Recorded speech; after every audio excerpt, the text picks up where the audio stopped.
네, 안녕하세요. 무비 리뷰 시간인데, 오늘은, 저번 회부터 계속 하고 있는 그 테시가라 히로시의 그 3부작, 중에 이제 두 번째 시간이 되고, 첫 번째 시간은 이제 테시가라 히로시의 62년, 어떻게 보면 장편 첫 작품이 이제 오토시아나, 일본 말로 오토시아나, 그리고, 영어 제목으로는 P4, 라고 하는 이제 영화에 대해서, 무비 리뷰를 해드렸고, 오늘은 최고의 걸작이죠. 테시가라 히로시의 최고의 걸작으로 이제 그 평가되고 있는 이제 우만 인 더 듄, 그리고 일본 제목으로는 이제 수나노 온나, 그러니까 모래의 여자. 수나가 이제 모래가 되고, 이제 노가 이렇게 조사가 되고요. 온나가 여자가 돼요. 이거는 명실공히 이거 세 작품 중에서는 최고의 작품으로 취급을 받고 있고, 그 첫 번째 작품이랑 두 번째 작품은 어떻게 보면은 평가는 좀 떨어집니다. 워낙 이 우만 인더 듄 이게 훌륭한 작품으로 지금 평가를 받고 있기 때문에, 물론 이제 개인적인 평가를 둘째 치고서 이제 보편적 기준에서의 그 평가 자체가 워낙 높다라고 하는 그런 얘기입니다. 그러기 때문에 이제 그 좀 차이가 나는 것 같고, 이거는 최고의 이제 작품으로 이제 그 평가를 받고 있습니다. 그 면면을 봐도, 그 상을 받은 어떤 면면을 봐도 칸느에서 이제 특별상을 받았고, 그리고 아카데미 외국어 영화상 그 후보에 올랐고요. 그리고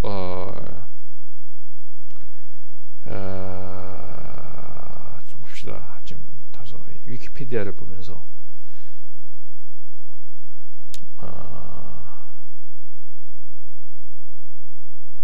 자 봅시다. 잠깐만요. 네네네네. 그리고 이제 시카고 영화제인가 어디 뭐 거기서도 뭐 이렇게 그 받은 거 같고, 받은 걸로 알고 있고요. 못 찾겠네. 참 미치겠네. 어쨌든 시간에 굉장한 작품이에요. 1964년에 외국 영화상 뭐 이렇게 후보에 오를 정도로, 뭐 우리 한국 영화는 뭐 그 후보에 오른 작품이 없지 않습니까? 뭐 이런 얘기 했을 경우에 또 뭐 한국 사람들은 뭐 이렇게 뭐 로비를 잘해서 뭐 그랬다 그런 얘기를 하는데, 그럼 그렇게 뭐 의심스럽다면 한번 봐보세요. 이 영화를 보세요. 1964년에 만들어진 테시가라 히로시의 그 스나노 온나이 우만인더데, 이걸 보시고 과연 이게 그렇게 안 되는 작품인지 뭐 그런 걸 보고 얘기를 해야지, 뭐 쓸데없는 헛소리 하는 사람이 좀 많아갖고 뭐 좀 불쾌한데, 이건 굉장한 작품이에요. 저도 깜짝 놀랐어요. 이 영화를 봐서 깜짝 놀랐어요. 이거는 그러니까 봐야 되고요. 일단 여기서 제가 그 줄거리 자체를 이렇게 말하기가 좀 힘든 작품이에요. 줄거리 자체를 워낙 이게 파격적인 어떤 그런 영화이기 때문에 줄거리 자체를 말하기가 힘들고, 이것도 이제 말로써 이 영화가 얼마나 훌륭한가라고 하는 것을 표현한다는 것 자체가 그렇게 쉽지가 않습니다. 이거는 쉽지가 않아요. 여러 가지 극영화적인 요소도 있어요. 재미가 있어요. 이 영화는 참 재밌어요. 참 재밌고, 기승전결 있고, 그 주인공이 확실하고요. 그리고 주인공이 처해진 트러블이 확실하고, 그리고 적이 확실하고, 그리고 영화 중에 이 주인공이 극복해야 나가야 될 관문이라고 해야 되나요? 그런 것도 확실합니다. 그래서 극영화로서도 중요하지만은 이 표현 방법 이런 것 자체가 이 재미에 붙여져서 아주 훌륭해요. 너무너무 훌륭해서 그런 것을 제가 이제 말로 이제 다 표현을 한다라고 하는 건 좀 힘들고요. 그래서 이제 적극 추천을 하는 바이고, 글쎄요, 어떻게 보는 방법은 DVD를 아마존 이런데 이제 다 나와 있으니까, 크라이테리언 컬렉션으로 해가지고 아마존에 지금 나와 있습니다. 그래서 뭐 제가 뭐 크라이테리언 컬렉션 뭐 이렇게 뭐 판매 담당 그 세일스맨은 아니지만, 그래도 내가 크라이테리언 컬렉션이라고 하는 레이블에 많은 좋은 영화 감상의 그걸 덕을 보고 있기 때문에, 워낙 저번 회에도 말씀드렸지만 크라이테리언 컬렉션 레이블이 굉장히 좋은 영화를 많이 리리스를 하고 있습니다. 리스토레이션을 했어요. 그래서 많이 지금 빌려보고 있는데, 그래서 꼭 보고 싶은 분은 다른 두 편은 몰라도 이 영화는 한번 봐보시기 바랍니다. 이것도 이제 아방가르드 그 50년대 학생들, 그 아방가르드 무브먼트에서 만난 3명, 감독인 테즈가라 히로시랑, 그리고 극작가, 글을 쓰는 사람의 아베 코보, 이 사람이 그리고 음악가인 토르 타케미츠, 전위 음악가죠. 이 세 사람이 pitfall, 오토시아나 첫 작품에 이어서 다시 한번 여기서 뭉치게 되는데요. 그래서 이제 그 수작을 만들어내죠. 간단히 제가 말씀해요. 간단히 이 제 어떤 지금부터 말씀드리는 그 줄거리 이런 것을 가지고 너무 이렇게 의존을 하지 마시고요. 제가 얘기하는 거는 아주 부분이에요. 부분. 큰 플롯만 말씀을 하는 거기 때문에 이게 어떤 거냐면은 줄거리는 있어요. 이렇게 현실 세계에서 진행되는 어떤 그런 이야기는 사실이에요. 근데 이 영화가 진행되는 어떤 공간이라고 하는 것에 대한 노출 있잖아요. 노출. 어떤 간접적으로는 이게 현대고 일본이고 장소가, 그리고 어떤 그 공상과학의 세계는 아니다. 초현실적이거나 판타스틱한 세계는 아니다라는 식으로 이제 간접적으로는 얘기를 해요. 그런데 이제 이 영화가 진행되는 한정된 공간이라고 하는 것은 어떻게 보면은 현실적이지가 않아요. 이게 굉장한 거예요. 그래서 나는 이 영화를 어떻게 아방가르드 영화나 전위 영화로도 말할 수 있겠지만은 어떻게 보면 이거는 판타스틱 무비라고도 말할 수 있거든요. 이거는 과연 이런 일이 현실적으로 일어날 수 있느냐라고 하는 건데, 그런 것을 이제 만드는 그 판타스틱한 그 영화를 보는 사람에게 이해시키는 방법이, 저는 주로 왜냐면 이제 공상과학 이런 식으로 이제 많이 가거든요. 그렇게 되면 하나의 판타지다. 그러니까 상상의 세계다라는 식으로 이제 몰고 가는 어떤 방법이 하나가 있고, 이거는 어떻게 되어 있냐면 이러한 초현실주의적인 판타스틱한 공간, 어떤 얘기의 진행이라고 하는 것을 이 영화는 이제 판타지다라는 식으로 이제 그린 것이 아니라 하나의 갇힌 공간만의 특수성이라고 하는 쪽으로 이렇게 몰아갔어요. 그게 바로 어떻게 보면 이제 연극적인 요소라고 나는 생각을 하는데, 소위 말해서 이 영화가 거의 진행되는 부분 초반에 이제 한 10분이나 15분 정도, 그리고 이제 중간에 잠깐 한 10분 정도 빼고는 한 공간에서 계속 벌어져요. 그러니까 굉장히 한 공간에서 계속 벌어지는데, 이 한 공간이라고 하는 것 자체가 특수한 공간에서 벌어진다라고 하는 거예요. 그러니까 이 공간이라고 하는 거는 외부에 들어가고 있는 사회적인 상식이라든지 어떤 행동 양식이라든지 사회적인 문화라든지 법이라든지 그런 것이 적용되지 않은 특수한 공간에서 특수한 사람들끼리 특수한 일이 벌어진다, 이런 거거든요. 그러니까 이게 굉장히 연극적이면서 하나의 테크닉이라고 생각해요. 판타지를 이제 관객들의 이해를 시키는 하나의 방법이라는 생각을 합니다. 근데 그 공간이라고 하는 것이 판타스틱이라고, 지금 판타스틱한 굉장하다라고 하는 게 아니라 초현실적, 그러니까 어떻게 얘기하면 슈리얼리스틱한 어떤 상황이라고 하는 것이 어떤 운명의 장난으로 이렇게 벌어지게 되느냐라고 하면은, 솔직히 이런 공간은 없고 이런 게 있었다라고 하는 역사적 사실도 없거든요. 그리고 이거 현대예요. 역사물도 아니고요. 그래서 이거는 미스테리아스한 거죠. 영화 자체가 어떻게 말로 설명할 수 없는 그런 미묘한 매력을 가지고 있다라고 하는 얘기인데, 시작은 보통 사람이 소박한 취미, 다른 사람이 조금 안 가지고 있는 소박한 취미로 인해서 점점 현실과 동떨어진 공간, 어떤 초현실적인 공간 안으로 들어가게 된다, 이런 얘기인데, 그렇게 얘기해보면 이제 존 무어만 강연의 닐 밸런스랑 조금 비슷한 그런 것도 있어요. 보통 이제 그 가장 그 남자 이렇게 보통 이 남자들이 그 소박한 이제 카누 여행을 떠났다가 이제 지옥이라고 하는 것을 경험을 하게 된다. 이게 딜리버런스. 그게 그 명작이죠. 하나의 그 서바이벌 서스펜스, 서바이벌 스릴러의 명작인데 1972년 작품인가. 넷 벨리 나오고 존 보이 나오고 버트 레이놀즈 나오는 그 영화. 윌리 컥스인가 이렇게 4명 나오죠. 그래가지고 그거랑 근데 이거는 훨씬 8년, 6년이나 그 먼저 된 영화이기 때문에 글쎄요, 뭐 닐버랜드 그 존 버먼 감독 이 영화를 봤는지는 잘 모르겠지만 어쨌든지 간에 이 주인공이 나는 굉장히 마음에 들었어요. 너무너무 연기를 잘하길래 그러니까 오카다 에이지 좀 이따가 말씀드릴게요. 이 그 캐스팅에 대해서는 이 사람이 오카다 에이지가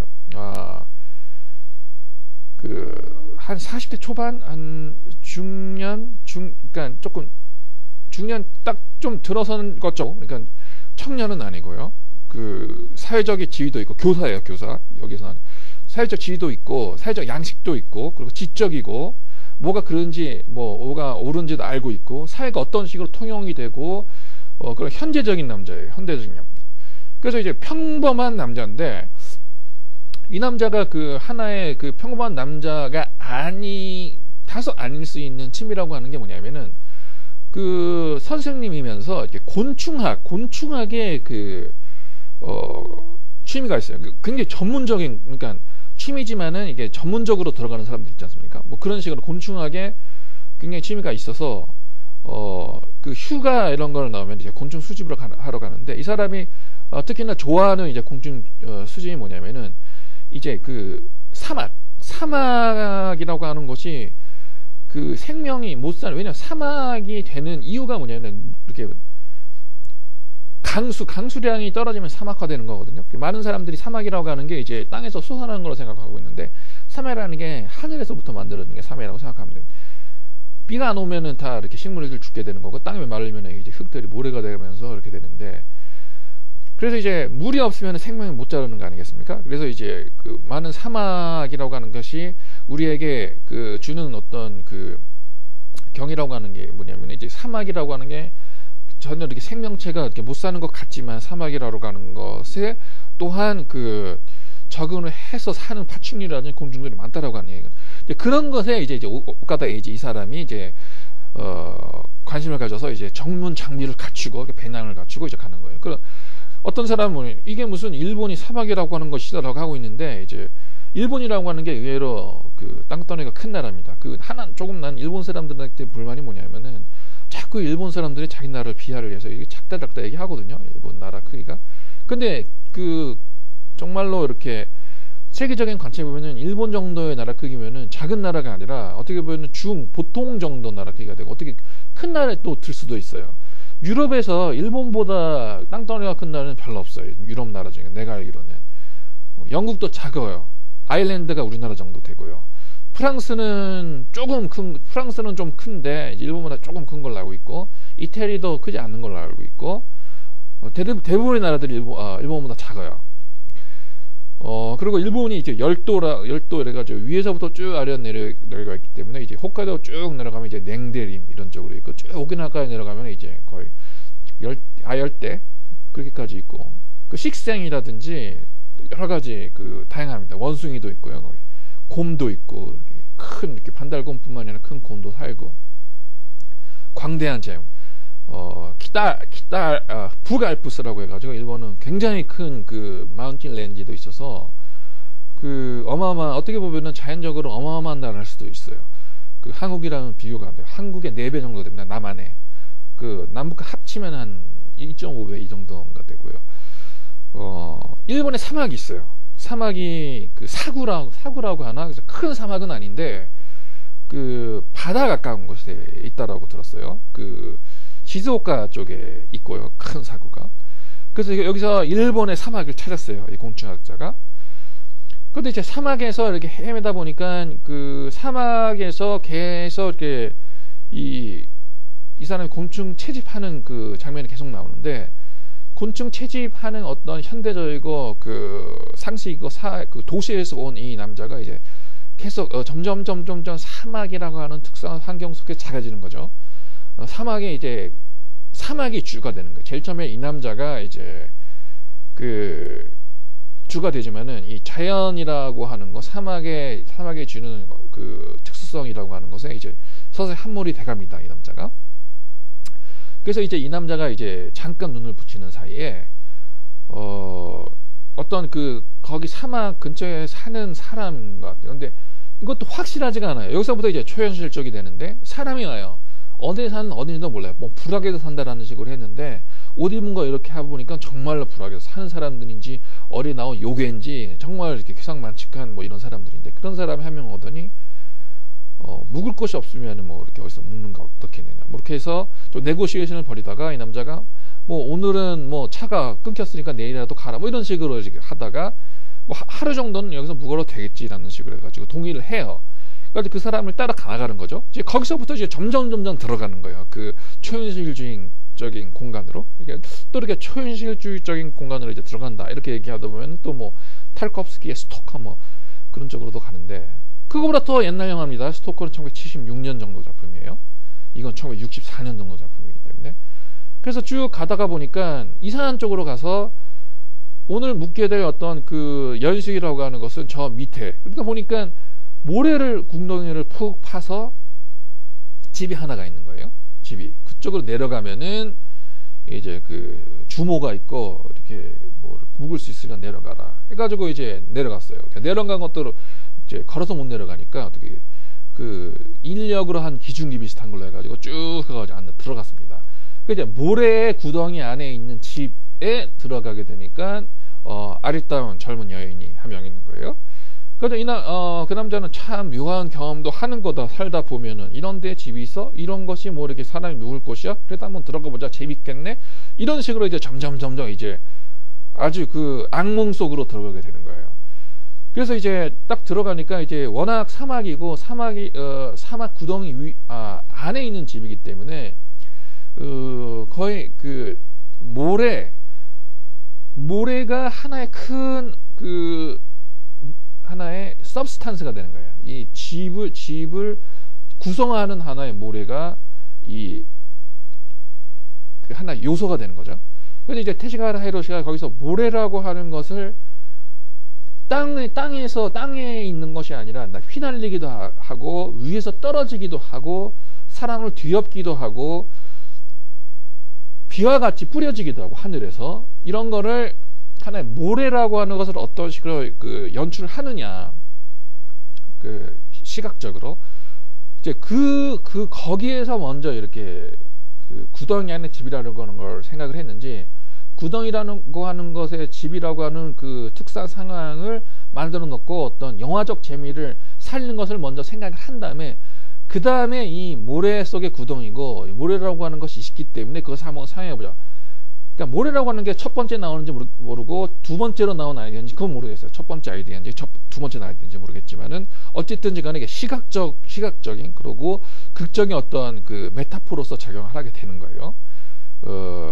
모래를 계속 파내야 돼요. 모래가 자꾸 집으로 들어오기 때문에 그런 집에서 이제 하룻밤을 묵게 됐는데 결국 뭐냐면은 갇힌 거예요. 이 남자가. 이 여자는 무슨 여자냐면은 모래를 좋은 모래가 거기가 있는 곳인지 모르겠어요. 그러니까 모래를 계속 나르는 여자예요. 그것을 일로 하고 있기 때문에 거기에 집을 짓고 살고 있고 그 여자는 어떻게 그 자진해서 여기 들어왔는지 아니면은 거의 노예 비슷하게 들어왔는지는 조금 모르겠지만은 어쨌든 거기에 계속 갇혀 있는 그런 여자고 음식은 노동하는 대가로 해서 거기 위에 있는 남자들이 보내주는 거예요. 근데 여자로서 이 노동에 힘이 붙이기 때문에 이 남자가 이 남자들이 이 교사를 꼬셔가지고 구덩이 속에 집어넣는 거예요.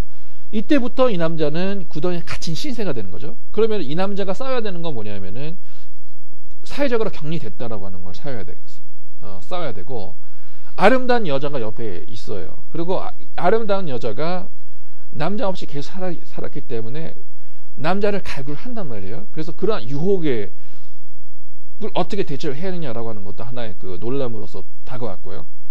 어떻게 빠져나가느냐라고 하는 것도 이 남자의 생각이 그거고 그리고 모래라고 하는 것을 어떻게 싸워나가야지 되느냐라고 하는 것 그리고 사막이라는 곳에서 물이라고 하는 것을 어떻게 얻느냐 그리고 어떤 식으로 밖에 있는 자기를 갖춘 사람들이란 대립해서 그리고 이용을 해서 살아나가야 되는. 왜냐면 그 사람들이 같이 했단 말이에요. 그런데 한 번은 이 사람들이랑 반항을 했다가 물을 안 주는 바람에 이 사람은 죽을 뻔했어요. 그래서 노동을 자청하게 되고 결국은 계속 살다 보니까 이 여자랑 사랑을 하게 되고 임신까지 하게 되는 거예요.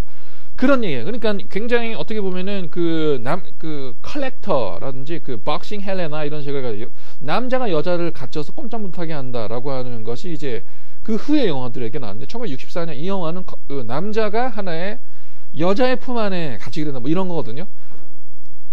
그 여자가 사실 캐시 베이치 나오는 미저리라고 해가지고 뭐 이렇게 남자를 일부러 갇히게 되다 뭐 이런 건 아니에요. 왜냐면 이 여자는 하나의 피해자이기 때문에.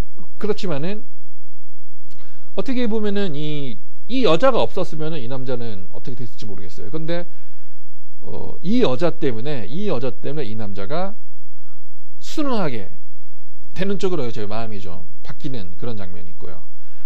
그리고 이제 결국은 마지막에 어떻게 되냐면은 이 남자가 어떻게 좀 더 여기 안에서 살아볼까 이런 식으로 끝나거든요. 그러니까 아주 좀 미묘하게 좀 끝나는데 영화가 좀 그러니까 이 마지막 장면의 해석에 관해서는 다소 여러 가지 해석이 있을 수 있는데 모르겠어요. 이거는 영화를 보셔야 돼요. 마지막에 이제 한 번은 탈출을 시도하다가 잡혀서 다시 들어오게 되는데 마지막에는 이 남자가 하나의 사막에서 이렇게 물을 어떻게 만들어내는 방법이라고 하는 것을 연구를 해서 성공을 하게 되니까 이 남자가 어떻게 생각하게 되냐면은 이 사막이라고 하는 것이 자기의 어떤 뭔가 직접 탐구라든지 뭐 그런 거, 그리고 이제 이 여자랑 사랑을 하고 이 여자 임신을 하게 되고 아기를 낳게 되고 그래서 여기가 혹시 내 보금자리가 아닌가라는 식으로 이렇게 다소 이렇게 운을 떠서 영화가 끝나게 됩니다. 그래서 이런 하나 메시지적인 어떤 어떤 시사 인간의 심리라든지 사회라고 하는 것이 뭐고, 그리고 이제 공간과 어떤 그런 속에서 사람이 사회라고 하는 게 법이라고 하는 게 중요한가, 아니면은 기본적인 여자가 있고 사람이 있고 먹을 것이 있고 그리고 자기가 이외에 탐구하고 투자할, 그러니까 어떻게 보면 사회 나가면 직업이 될 수도 있는 거, 공부가 될 수 있는 그런 것이 있으면은 과연 더 이상 뭐가 필요하겠느냐라고 하는 어떤 사회적 메시지 이런 것. 근데 그런 것도 좀 나와요. 그러니까 이거는 그래서 이게 여러 가지로 이렇게 토론거리도 많이 만들고. 그러니까 지금 약간 제가 현학적으로 좀 여러 가지 말씀을 드렸는데 그런 것뿐만이 아니라 이 모래와 시각적인 일본 집이란 그런 하나의 물질을 어떤 식으로 시각적으로 잡느냐라고 하는 것도 기가 막히게 잘했고, 음악 같은 거, 그리고 어떻게 보면 이 수나노 온나라고 해야지 모래 속의 여자거든요. 그러니까 이제 여자가 이게 약간 부상이 되는 것처럼 느껴지지만은 저는 이제 키시다 교오코라고 하는 이제 여자 역을 한 사람보다 이제 오카다 에이지 이 남자의 원맨 쇼예요. 왜냐하면은 2명밖에 안 나오거든요. 이렇게 배우가 2명이에요. 나머지는 거의 엑스트라예요. 불황미는 이렇게 웃고 떠들고 이런 몇 마디밖에 안 나오거든요. 근데 영화가 굉장히 깁니다. 147분이에요. 제가 본 거는 딜렉터즈 컷이라서 147분짜리거든요. 그러면은 이제 이 여자랑 이 남자 둘이 나오는데, 저는 이 키시다 교고 여자는 오카다 에이지의 원맨 쇼로 봤어요. 너무너무 연기를 잘하고, 예를 들어서 이 남자 연기를 못하고 같은 남자로서 행동하는 어떤 행동이라든지 감정 묘사라든지 그런 것에 조금이라도 어색한 면이라든지 모자란 면, 연기에 대해서 그런 것을 보였다라고 하면 이 영화는 망치는 꼴이 돼버리는 거거든요. 그런데 기가 막히게 연기를 잘하더라고요. 이 남자도 이제 누구야, 쿠로사와키라의 시무라 다카시가 아니라 이제 미쿠네 도시로 정도까지는 아니나마 이 오카다 에이지도 이제 국제적인 스타까지 이렇게 됐습니다. 히로시마 모모리라고 하는 이제 장 르누아르인가? 장 볼까요? 히로시마 못나물.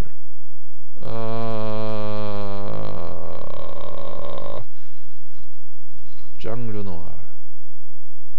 알랑르네, 예, 그 알랑르네, 그 뉴엘바의 알랑르네 1959년 히로시마 어몬나무리라고 하는 영화에 나오기도 했고, 그리고 어글리 아메리칸이라고 하는 이제 그 말론 블란도인가 누구 나오는 그런 미국 영화에도 출연했었고요. 그리고 1964년 이구만 인더들이 나오고, 그러니까 이제 연기력을 이렇게 평가를 받았기 때문에 이제 영화에 나왔겠죠. 그 해외 영화에도 너무나 연기를 잘하고, 그리고 굉장히 그 미남이고 잘생겼고요.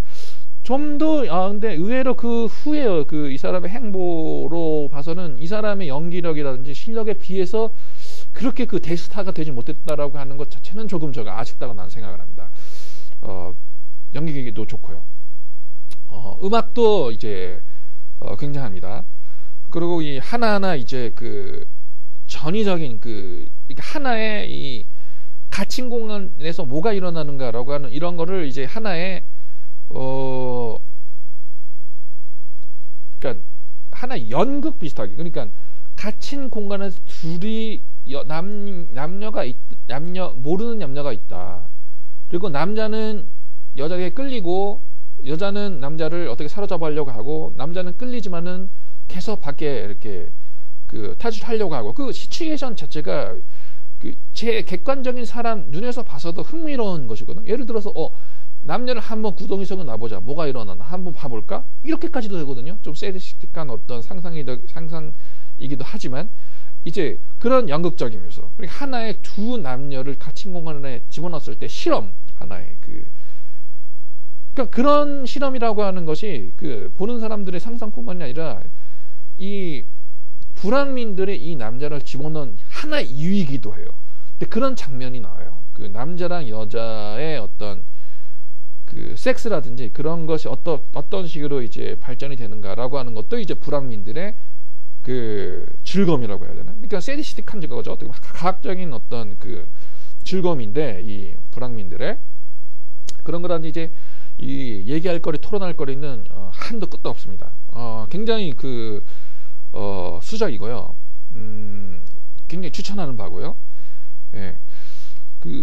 하나 불만인 점은 뭐냐면, 여기 보니까 지금 이렇게 봤네요. 위키피디아 보니까 제가 본 버전이 147분 버전이었던 거는 기억이 나요. 이게 2시간이 훨씬 넘네, 이런 기억이 나기 때문에 147분 버전을 봤는데, 이제 딜렉터스 컷인데, 저는 그게 너무 길다고 저는 생각했어요. 너무너무 재밌었는데, 한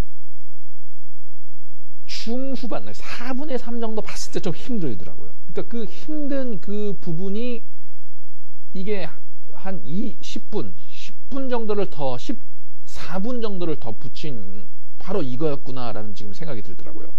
그러니까 이제 딜렉터스 컷이라고 하죠. 147분이라고 하는데, 혹시나 저는 123분, 이게 개봉했을 때 러닝 타임이라고 나 생각을 하는데, 이거를 봤었으면 오히려 다소 약간 좀 이렇게 드래그 아웃 되는, 약간 너무 좀 길지 않나라고 하는 느낌을 좀 해소시킬 수 있지 않나라고.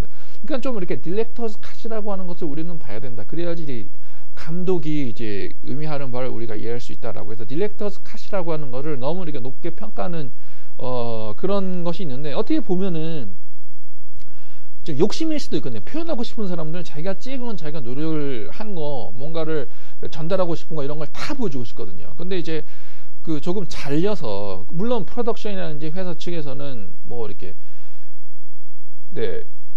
좀 이렇게 오락적인 요소라든지 너무 길게 했을 경우에는 이렇게 좀 지겨운 느낌, 이런 거를 관객에게 줄 위험이 있기 때문에 자르자라고 하는데, 어떻게 보면 그게 현실적인 반이 될 수도 있거든요. 147분이라고 하는 것은 사실 길어요. 123분 2시간 동안 앉아있는다라고 하는 것도 굉장히 힘들거든요. 영화가 2시간 동안 굉장히 몰입을 하게 해서 이렇게 보게끔 한다라고 하는 것도 힘들거든요. 그래서 123분이라고 하는 것을 내가 봤었으면은 다소 이제 좀 너무 기네, 아직도 안 끝났나, 이런 느낌이 좀 들었어요. 그런 느낌을 전혀 못, 그러니까 그런 느낌을 계속 받은 게 아니라 워낙 길기 때문에 그런 느낌이 들었다라고 하는 거예요. 근데 그런 것을 이제 123분짜리를 봤었으면은 이제 못 느꼈지 않았을까, 뭐 그런 생각도 듭니다. 그래서 점수는 다소 그런 러닝타임이 너무 길구나라는 느낌이 들었었기 때문에 90점. 예를 들어서 그런 느낌을 못 받았다고 하면 95점을 주고 싶네요. 그러니까 이번 그 디렉터스 컷은 이제 90점입니다. 적극 추천을 합니다. 특이한 영화 많습니다. 영화를 보실 때도 너무 이렇게 이런 게 재밌대, 저런 게 재밌대, 뭐 그런 식으로 보는 것도 나쁘진 않지만은 다소 이렇게 좀 여러 가지 한번 인터넷이 지금 많이 발견이 되고 예전 뭐 이렇게 전설로 이렇게 회자되던 뭐 그런 이런 거 다 이제 나와 있거든요. 어디 보나 이렇게 이제 못 찾는 게 없어요. 그렇기 때문에 재밌는 영화 많이 나왔습니다. 뭐 어제는 또 뭐 골 때린 영화 하나 봤어요. 일본 영화인데 뭐 보나 뭐 이렇게 해가지고 딱 보니까 구글 무비 해가지고 이 조금 화면이 안 좋았지만은 봤어요. 뭐 이렇게 일본 익스플로이테이션 무비 필름인데 너무너무 재밌더라고요. 이거 뭐 다른 의미에서 이거 오락 영화였는데 그거 보니까 이제 구글 무비 거기에 이제 80분짜리 그게 쫙 되어 있더라고요. 뭐 카필라이 이게 바이올레이션이 그걸 모르겠지만 그건 뭐 상관할 바 있나요? 보고 싶은데 봤습니다. 그러니까 이제 많이 여러 나라 영화 화제가 됐던 영화, 숨겨졌던 영화, 옛날 영화, 좋은 영화들 많으니까 그런 식으로 한번 찾아서 보시기 바랍니다. 영화를 좋아하시는 분이라면요. 그러면 오늘 조금 길어졌는데 오늘은 그만 마치고 다음에는 세 번째 작품 Face of Another라고 하는 테시가 히로시의 또 다른 작품을 무비 리뷰 해드리겠습니다. 그러면 그만 마치겠습니다. 안녕히 계세요.